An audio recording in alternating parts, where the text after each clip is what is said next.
To the environmentalists who aren't vegan. Why? Why? Why? Why? Because you certainly have heard of the documentaries Cowspiracy and Seaspiracy, all the spiracies, and how livestock and their byproducts account for at least 51% of all worldwide greenhouse gas emissions. We could see fishless oceans by 2048 due to the activities of fishing industries. Industrial livestock agriculture, raising cows, pigs, and chickens, generate as much greenhouse gas emissions as all cars, trucks, and automobiles combined. This is no small number. Cows produce 150 billion gallons of methane per day, with methane being 25 to 100 times more destructive than CO2 on a 20-year time frame. 2,500 gallons of water are needed to produce just 1 pound of beef. Almost 900 gallons of water are needed for just 1 pound of cheese. 477 gallons of water are required to just produce 1 pound of egg. Animal agriculture is the leading cause of species extinction, ocean dead zones, water pollution, habitat destruction. Girl, do I need to say more? This is far more water intensive than the infamous almond that's been villainized for like years at this point, of which takes a fractional 377 gallons of water per pound. It's not, the numbers just do not compete with animal ag. And with the environmental solution of taking a shorter shower, in this case, if you were to take 1 minute shorter shower, it saves a minute 75 gallons of water per month. That is peanuts compared to the amount of resources it takes to make a burger. The math ain't mathin'. So if you want more details on all of this, I've linked the receipts down below. This video is the TEDx version talk to the intrinsically anti-environmentalist nature that is carnism. You simply can't be a non-vegan environmentalist. Sorry, someone had to tell you. That would be on par with being a philanthropist who steals, a virgin who has sex. One of the biggest environmentalist organizations, Greenpeace, has college kids patrolling around campuses with leaflets and telling people plastic is bad and urging them to sign petitions for renewable energy. But don't get me wrong, these are important initiatives, but they also conveniently sidestep the massive elephant in the room, the environmental devastation caused by land, animal ag, and fishing industries by taking the sustainability approach when it comes to animal ag.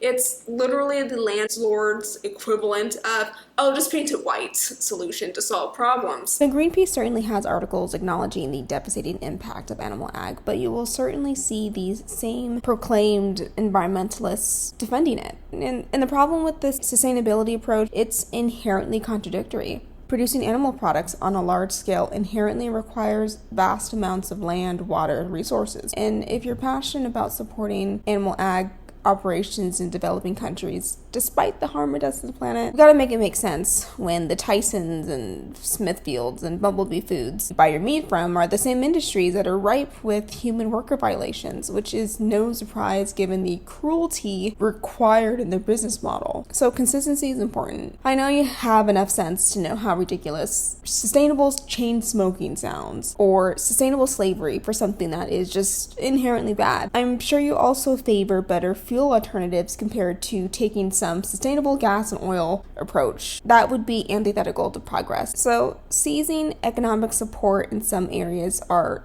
uncontested by the masses, whereas this particular one causes an uproar, and it truly just requires a reevaluation of certain biases in place. Because when you're against something that is generationally harmful, the abolitionist approach historically has been the most reasonable way to go. And if you want to bring children into this world, I mean, don't you want to lead by example? Don't you want the world to be in a better place than how you've entered it? The buzzword sustainable for fishing and farming industries certainly doesn't address the animal welfare issues in the grand scope of things. It certainly wouldn't stop bycatch or the innate cruelty required to constantly impregnate, that is a euphemism, my friend, a cow and steal her babies so that adult humans can drink her breast milk.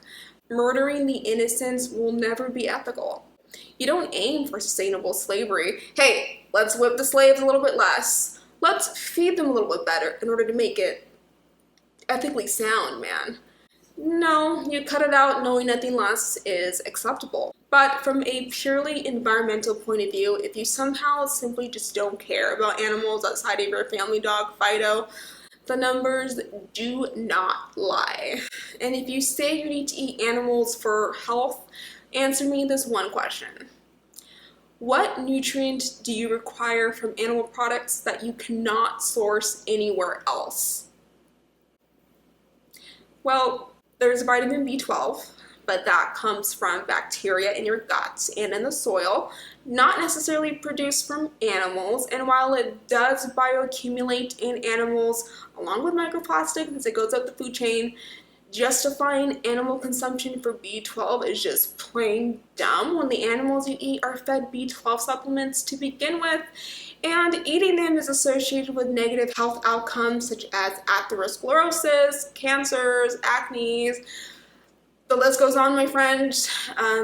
For myself, nutritional yeast is a fantastic ingredient with a umami and cheesy taste I like to add to my meals. Supplements exist, and so if you can drive out to In-N-Out 11 o'clock at night and wait 2 hours in the drive-thru, you can certainly drop ship some $15 vitamin B12s online. There's also vitamin D, which comes from the sun, that your skin will convert the sunlight into vitamin D.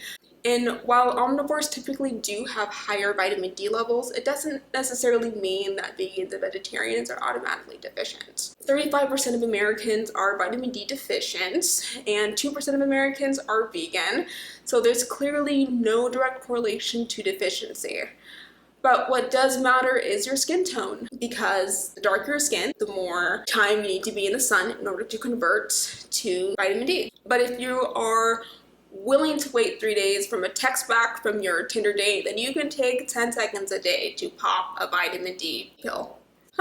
There's also the beloved holy grail of protein that apparently people are dropping to the streets from deficiency in first world countries.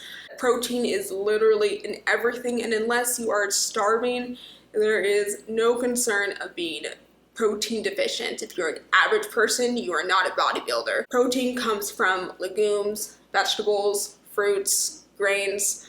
It is where your food gets their food from. So for adult humans who drink another species milk, there's 8 grams of protein in milk, right? In cow's milk. There's far better plant-based alternatives for protein, such as like peanuts, 20 grams per half a cup, almonds, 16 grams per half a cup, tofu, 10 grams per half a cup, lentils, 8 grams per half a cup, quinoa, 8 grams per cup, potatoes, 8 grams each, chickpeas, 7 grams per half a cup. The list goes on, my friends. But I will tell you what lacks from animal products, and that would be fiber for digestive health and reduced risk for heart disease and certain cancers, something that people are very much deficient in, and phytonutrients for antioxidants and anti-inflammatory properties. So if you're serious about being an environmentalist, please wake up, smell the vegan bacon, stop making excuses. And any excuse is ignoring the inconvenient truth staring you right in the face. If you simply just don't know how to be vegan, this is just like a question mark of a topic for you. If you don't know what resources are out there, my friend, the internet is your oyster, but I will do you a solid and hand you some links to refer to in the description as well.